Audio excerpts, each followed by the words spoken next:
Nous allons étudier le DAF, même dans Masechet ou Abakama, nous reprenons 11 lignes à la fin du DAF. La Mettet à Moudbet, on avait une discussion a priori entre Rava et Abaye. Est-ce que Rabbi Yaakov et Rabbi Uda étaient en marloquette? On disait que le shor d'un Cheresh Oteve Katan, lorsque le taureau de quelqu'un qui est irresponsable a encorné, on avait l'impression que l'un disait qu'il payait, et donc ce qui veut dire la totalité a priori, et Rabbi Yaakov disait qu'il paie à la moitié. Est-ce que Rabbi Yaakov vient expliquer à Rabbi Uda, ou est-ce qu'il vient s'opposer? Ça a l'air d'être une marloquette entre Abaye et Rava. Ou l'Abaye d'Ama pligué, et selon Abaye qui dit qu'ils sont en discussion. Mais ma pligué, quelle est la discussion entre Rabbi Yaakov et Rabbi Uda? Amalecha, on te dit, Abchavema skinam bemoad velonatre. Il dit la Gemara, c'est quoi? C'est un cas où il est moad, donc il a encore né plusieurs fois, mais on ne l'a pas prévenu qu'il y avait un changement de statut. Mais l'on a très clair, pas du tout. Rabbi Yaakov, ça va là, que Rabbi Uda Vechada, au moins ils sont d'accord sur un point, Rabbi Uda et Rabbi Yaakov sur un point, ou Palig Ala Vechada, mais par contre il n'est pas d'accord sur un autre point. Ça va, que Rabbi Uda Vechada, en quoi ils sont d'accord? Des loups, Rabbi Uda, ça va, Satamud Bimkoma Omedet. C'est que Rabbi Uda pense que lorsqu'un animal est tam, et qu'après il devient Moad, le statut de tam ne disparaît pas, et donc la halachot de tam reste latente. Et donc ici, puisqu'il était tam à la base, et que le statut de Mourad n'a pas pu prendre effet à cause du fait qu'on ne l'ait pas, prévenu, il reste la halachot de Tam. Mais, nous dit quoi aussi la marloquette maintenant? Paliga lebechada, et il est en discussion sur un autre point avec Rabiuda. Des lourds Rabiuda, ça va ma'amidim l'apotropéine, les Tam, les gabot megoufo, que pour faire payer pour le Tam un cheresh tevekatan, quelqu'un d'irresponsable, il faut que l'on prévienne au moins l'apotropos, celui qui est tuteur. Mais Rabbi Yaakov, ça va. Et Ma'amedim lo meshalem et la palga des mourad. Selon Rabbi Yaakov, on n'est pas ma'amid d'un apotropos et on ne le prévient pas. Et donc du coup, il paiera la moitié. Donc pourquoi? Parce que selon Rabbi Yaakov, on n'a pas besoin de prévenir le tuteur pour le faire payer le khatsinezek migoufo. Et comme il pense, tout comme Rabbi Uda, que lorsque le statut de mourad ne peut pas prendre effet, le statut de tam reste latent et reste ici en pratique, c'est la raison pour laquelle. C'est la raison pour laquelle il paiera Khatsi Nezek, et c'est donc la discussion avec Rabbi Yehuda. Maintenant, la Gemara nous dit Amale Ravacha Barabaye le Ravina. Ravacha dit à Ravina Bish la Malabesh, je comprends selon Abaye d'Amar Pligué qui dit que Rabbi Yaakov et Rabbi Yehuda sont en discussion. Shapir, je peux comprendre. Et là, les Rava, mais selon Rava d'Amar Lo Pligué, selon Rava qui dit qu'il n'y a pas de marloquette. Ademokela Bemoad. Pourquoi avoir expliqué, qu'on avait vu dans le DAF hier, que finalement c'était un cas de Moad, mais simplement c'est un cas de Moad où finalement il ne l'a pas protégé, il n'a pas surveillé comme il faut son animal, et donc du coup il est patour de Moad, mais il n'est pas patour de Tam. Pourquoi il a fait un cas aussi compliqué? Donc moi, Betam, il aurait dû dire que c'était un Tam, et expliquer soit.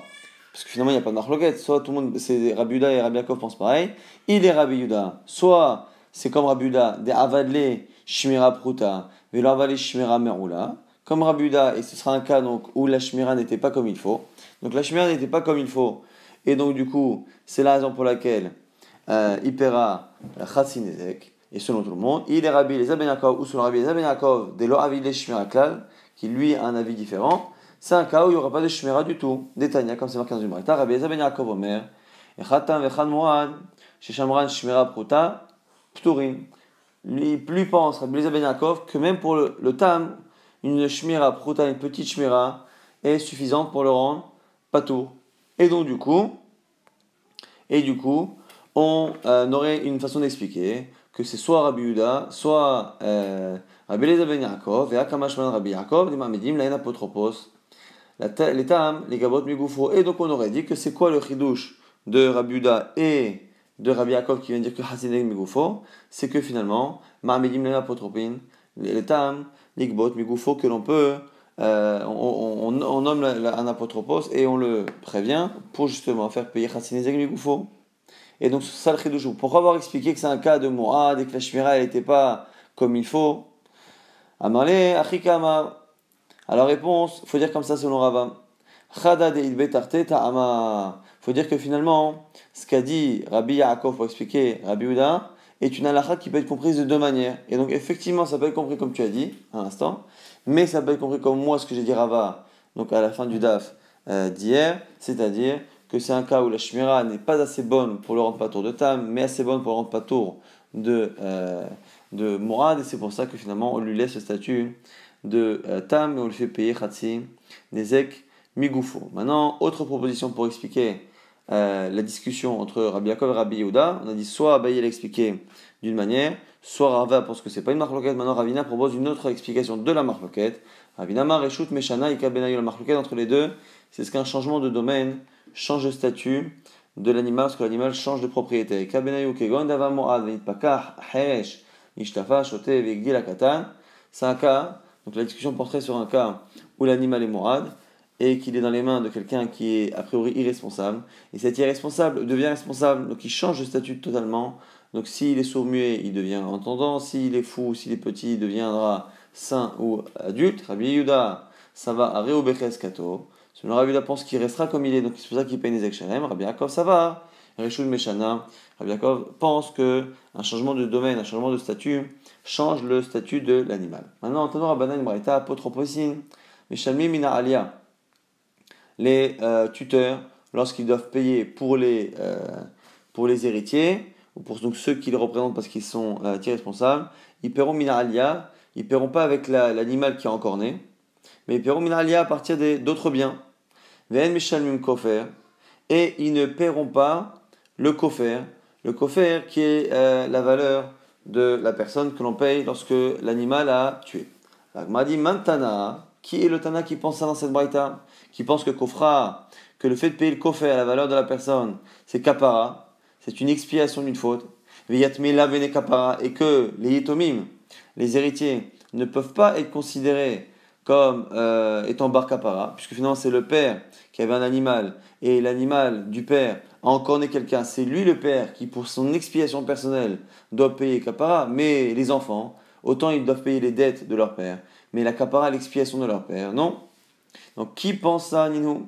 Amar Apriza, on dit c'est Rabbi Shmuel ben Osh et Rabbi Yochanan ben Beroka. C'est Rabbi Shmuel le fils de Rabbi Yochanan ben Beroka. Pourquoi? On le voit dans une braïta de Tanya.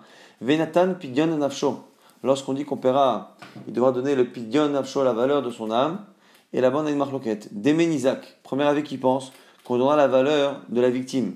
Rabbi Shmuel ben Osh et Rabbi Yochanan ben Beroka. Et l'autre qui sera Rabbi Shmuel en question. Omer Demen Mazik. Il paiera la valeur, sa valeur à lui, de celui qui est le coupable, le responsable. Maïla Beakami flagué, la Gemara propose, n'est-ce pas que c'est ça la marque entre les deux? Des Rabanan, c'est vrai que Tanakama qui sont Rabanan pense que Kofra Mamonahu, que lorsqu'on dit de payer la valeur, c'est finalement une sanction financière. Et comme c'est une sanction financière, à ce moment-là, on la base en fonction d'une logique, c'est que comme c'est une personne qui a été tuée ou blessée, on paiera la valeur de la victime, c'est logique. Rabbi Ishmael ben Osh Rabbi Yochanan ben Beroka, ça va, Kofra Kapara. Et Rabbi Ishmael, pourquoi il va dire qu'on paye en fonction de la valeur du responsable? C'est parce que c'est une expiation, et donc il doit expier sa faute en donnant l'argent qui est la valeur de son âme à lui. Et du coup, ce serait ça la marloquette. Donc du coup, à la question de la Gemara, qui est le Tana qui pense que Kofer c'est une kapara, c'est une expiation? On dit que c'est Rabbi Shmuel, qui pense que l'on se fixe sur la valeur du coupable. Amara Papa nous dit que c'est pas une preuve. L'eau des Kulama Koufra kapara, où tu peux très bien dire là-bas, qu'entre Rabbanan et Rabbi Shmuel, tout le monde pense que c'est kapara. C'est une expiation, simplement. Mais la discussion porte sur l'expiation à partir de quelle somme, de quelle logique je l'évalue. Rabbanan, Savre Ben Isaac Shaiminan, selon Rabbanan, l'expiation du coupable se fera en fonction de la valeur de la victime. Rabbi Shmuel Ben Osh Ben Beroka, ça va Ben Mazik Shaiminan, et Rabbi Shmuel, le fils de Rabbi Yochanan Ben Beroka, pensera que même si c'est l'expiation toujours du coupable, là on va l'estimer en fonction de la valeur du coupable lui-même. Et donc on peut très bien imaginer que finalement, on n'a pas de discussion là-dessus, donc finalement c'est pas forcément Rabbi Shmuel, c'est même peut-être Rabbanan. Maintenant, Maïtama de Rabbanan. Alors pourquoi, si c'est ça, Rabbanan dirait, si c'est l'expiation du coupable, pourquoi ne pas prendre la valeur du coupable? Maïtama de Rabbanan, Emra Shita les Matav, et Emra Shita les Mala. C'est marqué Shita, Kofa Yashita Alav. Le verbe Yashit, Shita est marqué à 2 reprises dans la Torah, une chez nous et une dans une histoire où on se base sur la victime. Malé Alan Ben Isaac, Afkan Ben Isaac, puisque ailleurs ça parlait d'un cas où on donnait la valeur de la victime. Là aussi, dans le cas là-bas d'un Vlad, d'un bébé, une femme enceinte, là-bas aussi, chez nous aussi, ce sera la valeur de la victime. Ah, Rabbi Ishmael, Benoshel, Rabbi Yochanan ben Baroka, qu'est-ce qu'il dira? Ça va, il pense que Venatan Pidyon Nafsho, c'est marqué chez nous, il donnera la valeur de son âme. Or, le sujet, c'est il, c'est le coupable donnera la valeur de son âme. C'est qui sont? C'est lui-même. Ah, Verabanan, et quoi, Chachamim, ils sont pas d'accord. En Pidyon Nafsho Ktiv, c'est pas marqué Pidyon Nafsho. Mihu, Kishaiminan ben Isaac Shaiminan. Encore une fois, eux diront, il donnera le rachat de son âme, mais le rachat de son âme, mais qui sera évalué en fonction de la valeur de la victime. Donc finalement, on a expliqué qu'on peut très bien avoir tous les Tanaïm qui pensent que Kofra Kapara, que c'est une expiation simplement, est-ce que l'expiation, on la jauge en fonction de la valeur de la victime ou la valeur du coupable. Maintenant, on nous dit que Meshabarle, Rava le Rav Nachman, Bede Ravacha ba Yaakov. Rava faisait des compliments devant Rav Nachman, d'Arav qui était Ravacha ba Yaakov. Dame Gadolou en disant que c'était une grande personne. Qu'a dit Rav Nachman? Il dit que chez Avol et Adar, lorsqu'il viendra chez toi, Avi Uhul a dit, amène-le-moi pour que je teste. Kiata les gabé, lorsqu'il est venu à Marley, il lui a dit, Baeminai Milta. Il a dit, pose-moi une question. Ok. Baeminai, il lui a posé la question. Change Shne Shutafin, lorsqu'on a un taureau qui appartient à deux personnes. Ketsan Mishamim Kofer, comment doivent-ils payer la valeur de le kofer, qui est donc une sanction, de payer pour kapara pour l'expiation? Alors, Ketsan Mishamim Kofer, mais Shalem Hay Kofer, Vaï Kofer. Si un il paye le Kofer, l'autre il paye le Kofer, en fonction de la marloquette, qu'on prenne la valeur de l'autre ou sa valeur à soi. Mais si chacun paye, c'est pas possible. Pourquoi? Kofer Echadama Hamana, Torah elle a dit de payer un Kofer, elle n'a pas dit de payer deux. Veloshene Kofrin. Hay Chatsi Kofer, Vachatsi Kofer. Kofer Shalem Hamana. Et si tu dis que chacun paye la moitié, là aussi, c'est une obligation à Gavra sur la personne de payer un Kofer et pas de payer une moitié. Donc si on paye deux, ça n'a pas de sens. Si chacun paye la moitié, il n'a pas fait la mitzvah. Et le Chatzikoven, il n'y a pas d'expiation à moitié. Donc du coup, Adéativ, Vekam Aïnba, alors que Rabbi Chava Yaakov était en train de réfléchir à sa question, il a enchaîné Rav Nachman sur une deuxième question. Amarlet Nan, on a une Mishnah qui dit Chayve Rechin, Memashkeni Notan, Chayve Chataot, Ve'ashamot, El Memashkeni Notan.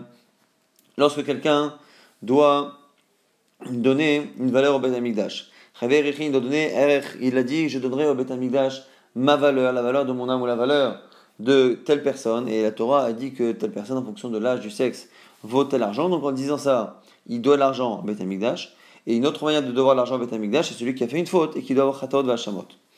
Est-ce que on a confiance et du coup, est-ce qu'on a confiance ou pas de savoir qu'ils vont payer ou pas? Et en fonction de ça, est-ce qu'on prend un gage de ces personnes qui doivent de l'argent? Qu'est-ce qu'on nous dit ici? Sur le RR, lorsque la personne s'engage à donner une valeur, on prend un mashkon, on prend un gage, parce qu'on n'est pas certain qu'il paye. Par contre, lorsque la personne doit des corbanotes à cause de certaines fautes, on ne paye pas. Pourquoi? Parce que c'est une capara, ils doivent avoir l'expiation de leur faute pour le korban, et donc il est intéressé à le faire, donc on lui fait confiance qu'il va venir. Donc ce qu'on a dit ici, que Chayve Chatot Vashamot et Mashkini Otam. Donc Chayve Kofrin, maintenant la question, c'est lorsque l'on doit payer Kofer. Lorsqu'on doit payer Kofer, la valeur de la personne, lorsque la personne a été tuée. Maï, c'est quoi le cas? Puisque finalement c'est une expiation, est-ce que ça rentre dans le domaine des korbanot? On dit que puisque c'est une expiation, la personne en a besoin, donc on n'a pas besoin de prendre un mashkon.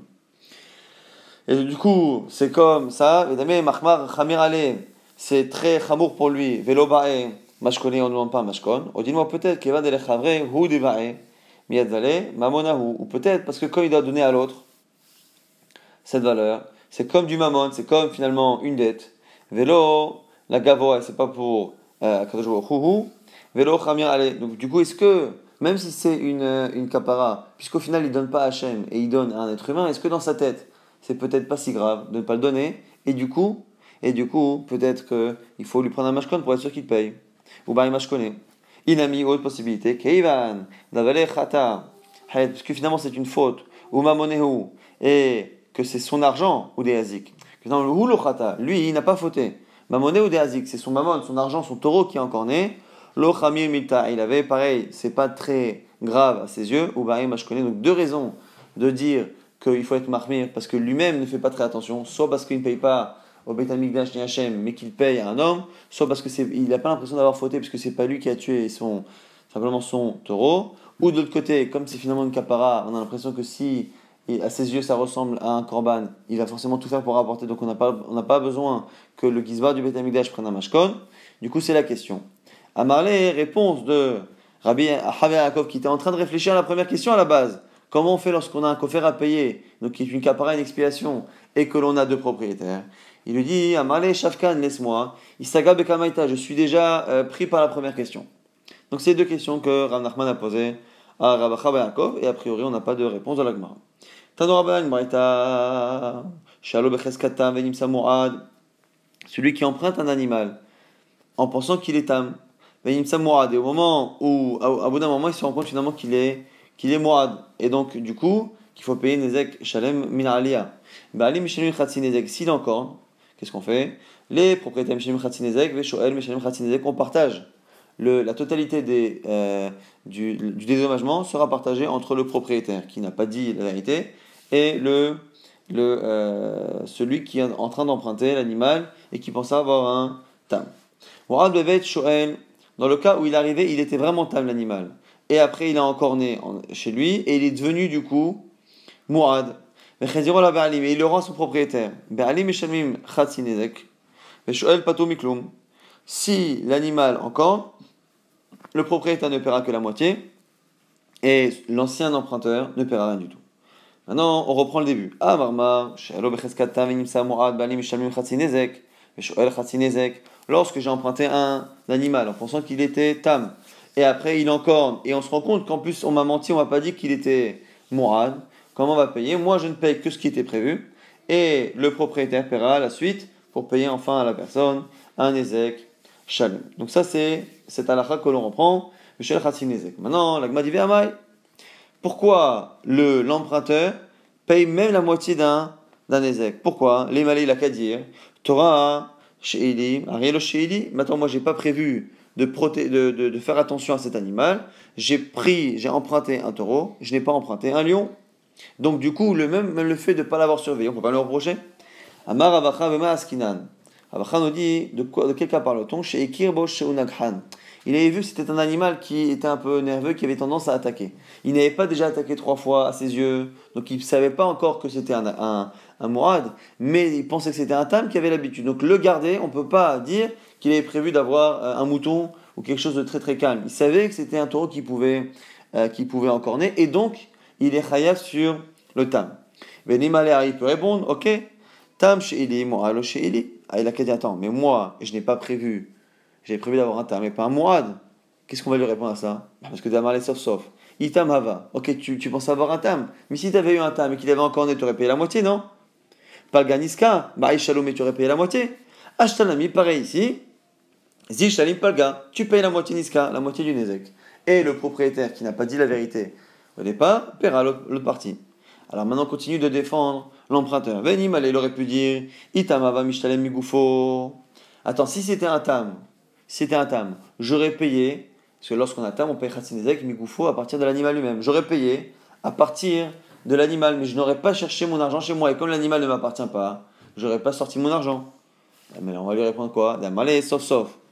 Atlav Torah va it shalomé les didi, mais qu'est-ce que tu racontes? Si tu avais payé avec mon taureau que je t'ai prêté, au lieu de prendre tes deniers, tu aurais été obligé plus tard après de me rembourser ce taureau. Donc finalement, tu ne paies rien ici en payant Khatsinezek. Il m'a dit, Venim, peut-être qu'il peut encore objecter et nous dire, Im tam hava, si c'était tam, comme c'était prévu au départ, hava molina, ou ptarina, j'aurais pu avouer, et j'aurais été pas tour. Pourquoi? Parce que comme Khatsinezek, payer la moitié d'un ezek pour un tam, ça n'est pas une logique. C'est pas une sanction, c'est pas un dédommagement, parce que la moitié, ça ne correspond pas au dommage, c'est un knas. Et on a un principe que Modévi knas, celui qui avoue par rapport à un knas, à une amende de la Torah, une amende qui n'est pas logique, comme ce Khatsinezek, il est pas tôt. Donc, que pourrait dire l'emprunteur? Il dit, attends, moi je pensais avoir un tam, comme ça, au cas où il encorne, j'avoue et je paye pas. Maintenant que c'est un mourad, même la moitié, je ne veux pas participer, parce que c'est une moitié que j'aurais pu éviter de payer s'il était tam. Et va filer madama palganiska mamona. Et même ceux qui pensent que la moitié du nezek, c'est pas un knas, c'est un mamon, et donc du coup, le fait d'avouer ne permet pas de se rendre dispensé. Du coup, Neimale, il aurait pu encore objecter. Yutamava, Wava, Ma'akrina, Lele Agma. Si c'était un tam, qu'est-ce que j'aurais fait? J'aurais pris donc l'animal, et pour pas que l'on paye avec ce qu'on dit que Khatsinezek qu'on paye Migoufo, je l'aurais envoyé très très loin, dans un pâturage très loin, de telle sorte à ce qu'on ne puisse pas me le prendre, et donc je n'aurais pas été obligé de te rembourser à toi plus tard.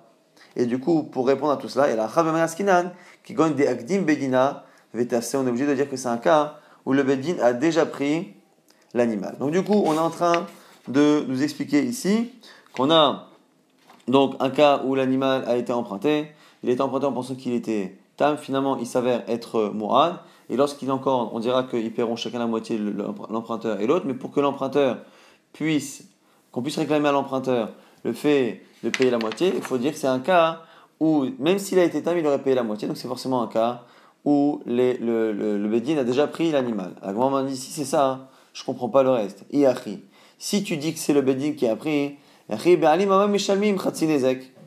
pourquoi le propriétaire paye la moitié du nezek, neimale, il peut très bien le dire aussi. Ataf satel et Torah, bida, mandelo matzina, leishtav dina behade. Il dit attends, le propriétaire peut très bien dire que tu as laissé l'animal, dans les mains du bedin qu'il a récupéré, et moi je ne peux rien faire avec eux.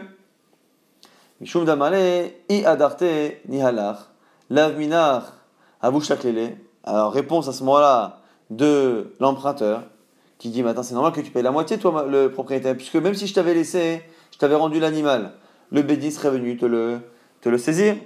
Alors, l'autre peut dire venimale, I adarte ni hala, avamarakina, lele agma, même question que tout à l'heure. Le propriétaire, maintenant, pour éviter de payer sa moitié, peut dire attends, si tu l'avais rendu comme il faut, et que le Bédine était venu me chercher, j'aurais pu moi le planquer, le mettre très loin, que personne ne le prenne. Shum damale, sauf. Là, me'alia, avo mishtalme, et réponse à ce moment-là de l'emprunteur, mais qu'est-ce que tu racontes? Dans tous les cas, puisque il était mourad, et que tu savais qu'il était mourad, un animal qui est mourad, si tu payes pas à partir de l'animal, quoi qu'il arrive, tu payes à partir de tes biens. Donc du coup, si tu avais caché ton taureau, il serait parti saisir tes biens ailleurs. Avo mishtalme anicha, echa de itle nirse. Elle dit attends, mais ça c'est pas vrai, parce que si il est solvable, c'est vrai. Dans le cas où il n'a pas de bien, il peut très bien dire maintenant, on se place du point de vue du propriétaire, qui dit à l'autre, attends, c'est à cause de toi que je vais payer. Moi, si l'animal était encore chez moi, et si je ne te l'avais pas prêté et que tu n'avais pas laissé le beddin le saisir, moi j'aurais évité de payer même un centime. Pourquoi? J'aurais envoyé le taureau, je l'aurais caché ailleurs, bien loin, et il n'aurait pas pu me prendre mes autres biens parce que j'en ai pas. Alors, Meik Alemamar, qu'est-ce qu'on peut dire à cette réponse-là? Pourquoi finalement on le fait payer tout de même? Khatsinzek, Mijoum Damal, est-ce qu'on va lui dire Kecha, ni Mishta Abdena Ledidach, Achinami, Mishta Abdena Leheyach. Il dit pourquoi? Parce que de la même manière que je suis Chayav à toi, je suis Chayav aussi à la victime. Ici, c'est l'emprunteur qui dit je dois te rendre l'animal, mais puisque l'animal est encore né, je suis aussi chayav de lui. Et du coup, ça se transmet. Dont on l'apprend, Midé Rabbi Nathan, Netanya, dans une braïta, Rabbi Nathan, non, mais il est noché bechavero mané, bechavero bechavero, minaï shemotzim misé, vinotim lazé. On a A qui doit de l'argent à B, et B qui doit de l'argent à C. Qu'est-ce qu'on fait? On prend l'argent de A et on le paye directement à C, puisque A doit à B, mais que B doit assez, d'où on le sait, Tamul Omar, Venatan, Asher, Ashamlo.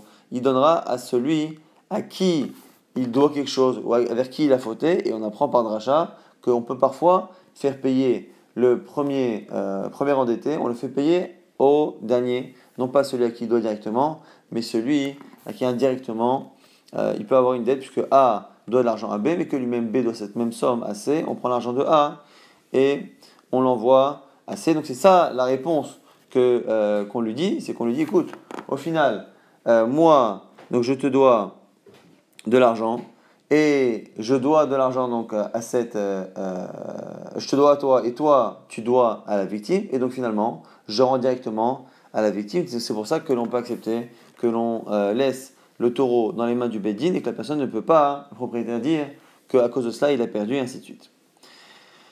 Maintenant, on reprend Ouad bevet shoel, on a dit l'autre cas dans la Braïta, c'est dans le cas où l'animal est venu tam chez la personne qui l'emprunte et est devenu moad là-bas. Ouad bevet shoel vechiziro la ba'alim, il le rend après au propriétaire. Ba'alim eshamim chatzinezek.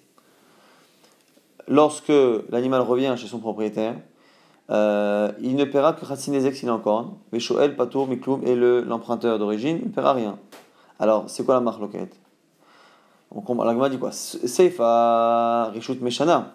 On a l'impression qu'à la fin, s'il ne paye que la moitié, pourquoi? C'est parce que il y a eu rishut meshana, il y a eu un changement de domaine, changement de propriétaire, et donc un changement de statut de l'animal, puisqu'il était mu'ad chez l'emprunteur, et que lorsqu'il revient chez le propriétaire, il devient tam. C'est qu'on pense que quand on change de propriétaire, l'animal change de statut, il perd son statut de mu'ad, mais il y a un problème. Reisha, reshut enameshana, le début de cette même braïta avait là de partir du principe que le changement de domaine ne change rien. Pourquoi? Parce qu'on a dit que si il a pris un animal sans savoir que, et donc c'est quoi sans savoir que?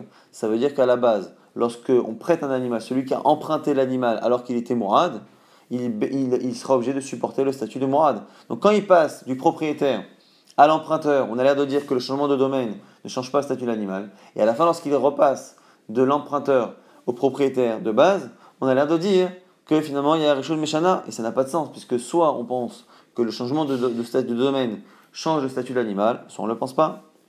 La Gemara nous répond, Amar Rabbi Yochanan, Tavra c'est une objection, Mi Sheshanazo, Lo Shanazo. Le début de la Braïta et la fin ne sont pas de la même personne. Rabba Amar, autre proposition, Rabba nous dit, Mi Derecha Reshut, et Nameshana, selon Rabba, on va dire que non, c'est le début qui est vrai. Et donc, si au départ on voit que le changement de domaine ne change pas le statut, Seifana Mirishut et Nameshana, il faut dire qu'à la fin aussi. Ah, alors pourquoi à la fin on fait différemment? C'est la fin qui est une exception. Seifa Yutama Mishum Damale, Lav Kol Keminar, de Miatale, Letorai.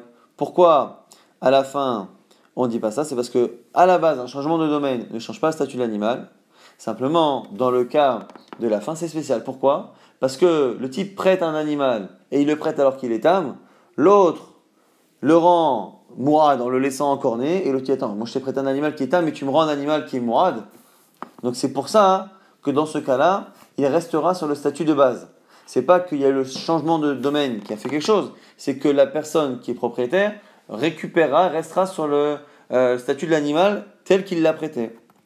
Rav Papa Amar, Papa dit, Mide Seifar Reshut Meshana, Reshan Ami Reshut Meshana, lui préfère dire que c'est la fin qui détermine la logique globale, et qu'on voit à la fin que Reshut Meshana, lorsqu'on a un changement de Reshut, on a l'impression que l'animal change de statut. Il faut dire la même chose sur le début. Ah, pourquoi au début on s'appelle à d'être appliqué? Est-ce que c'est le début qui est une exception?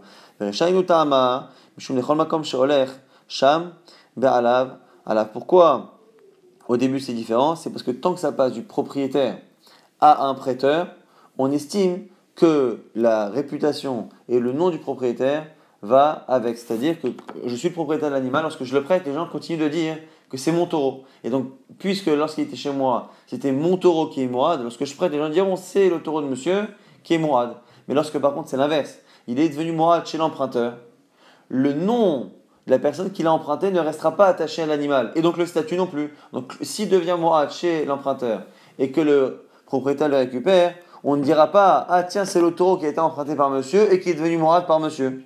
Et donc c'est pour ça que dans l'autre sens on n'applique pas cette logique. Donc on a trois explications. Soit vraiment c'est une contradiction et c'est deux personnes différentes qui enseignent cela.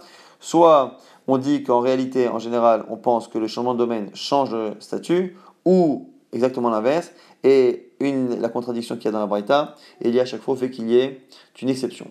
Maintenant, la Gemara reprend la fin de la Mishnah qui disait que Shorai Stadin Eno Chayav Mita, qu'un taureau qui est entraîné à tuer n'est pas Chayav Mita. En général, on met à mort un taureau qui tue un homme, mais on nous dit ici que ce n'est pas le cas si c'est Shor Haistadin, donc un taureau qui est entraîné pour les stades. Est-ce qu'on peut l'amener au Mizbeach? Un taureau qui a tué ne peut pas être amené en korban. Non seulement il va être mis à mort, mais il ne peut pas être emmené en korban. Là ici, comme il n'est pas mis à mort, est-ce que il n'est pas mis à mort et donc du coup on ne lui applique aucune halakha qui est liée à un taureau qui tue, et donc on peut même l'apporter au Mizbeach ou pas? Rav Amar Kasher, il est caché à 100%, ou Shmuel Amar Pasoul, Shmuel n'est pas d'accord, il dit qu'il est Pasoul. Rav Amar Kasher Anoussou, Rav dit pourquoi il est caché? Est-ce que ce pauvre animal n'a rien fait? on le force, on l'éduque à encorner, il encorne, donc on ne lui reproche rien, et donc on peut même l'emmener en corban. Ou Shmuel Amar, Pasoul. Et Shmuel dit que Pasoul, pourquoi? Aré, il va devoir Avera, parce qu'on a fait une Avera avec lui. Et on va objecter à cela. Métivé, on a une braïta qui dit Minabema, lorsque c'est marqué justement pour les corbanotes, il y a marqué tu prendras du gros bétail, du bétail. À chaque fois, on exclut certains animaux qui ont un passé. Minabema, l'autre c'est Tarova Vetanirba. Quand on dit du gros bétail, c'est une manière aussi, le mot min, d'exclure l'animal qui a servi à avoir une relation interdite. Minabakar, lorsqu'on dit du petit bétail, il aussi est un evad. C'est pour exclure celui sur lequel on a fait Avodazara. Minatson, Leotsi est un mukse. Et Minatson, c'est pour exclure celui qui a été réservé pour un cadeau, un korban à la Avodazara. Ou Minatson, Leotsi est un ogar. Et ou Minatson aussi, c'est pour exclure le vav de Minatson, pour exclure l'animal qui a encorné. Et là-dessus, Rabbi Shimon Amar Rabbi Shimon Im Namar Rova la manemar nogar. In Namar nogar la manemar Rova. Pourquoi avoir parlé une fois d'un animal qui a une relation interdite et pourquoi parler d'une fois d'un animal qui a tué, puisque finalement les deux choses sont interdites. L'animal a fait quelque chose d'interdit et donc il est tué en fonction de l'action interdite qui a été faite avec lui. Et du coup, pourquoi avoir besoin d'une dracha pour l'un et pour l'autre? Parce qu'il y a des halachot qui existent chez l'un et pas chez l'autre et pas chez l'un. Pourquoi? Ah, Sabones, c'est Rabbi Shimon qui explique. Ah, Sabones Kiratson. Donc, Rova, lorsque c'est lié à la relation, on ne fait pas de différence entre un animal qui est éduqué à cela ou pas, et qui est volontaire ou pas volontaire. L'or asabo, par contre, Nogar, par contre, pour celui qui est encore, l'or asabo, ones Kiratson. On ne dira pas que l'animal qui n'a rien fait, par exemple celui qui a été éduqué à cela, est comme celui qui est volontaire. Nogar Meshalem Kofer, Rova no Meshalem Kofer, et le fait qu'on paye Kofer, c'est valable évidemment pour Nogar et pas pour Rova. Les fichar, ou Sachloma Rova, ou Sachloma Nogar, nous dit Rabbi Shimon, c'est la raison pour laquelle on a eu besoin des deux. En tout cas, qu'est-ce qu'on en voit? Katane Mihat, Rova, Asabo Ones Kiratson, on voit en tout cas que Rova, pour la relation, il est Ones Kiratson, Nogar, mais par contre pour le fait d'encorner, le Asabo Ones Kiratson, le Ones n'est pas comme Maratson. Ah, l'Agma a dit, et du coup, les maïcheta, à propos de quoi?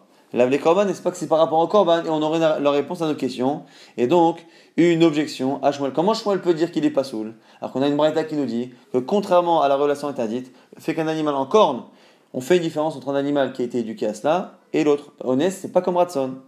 L'Agma dit non, c'est pas une objection. Pourquoi? Parce que là-bas, on parle du honnête et du Ratson pour un animal qui est en corne, mais pas par rapport au korban. L'eau, les katalas, par rapport au fait de le mettre à mort. Chinami mistabra, et la preuve, c'est logique, c'est quoi?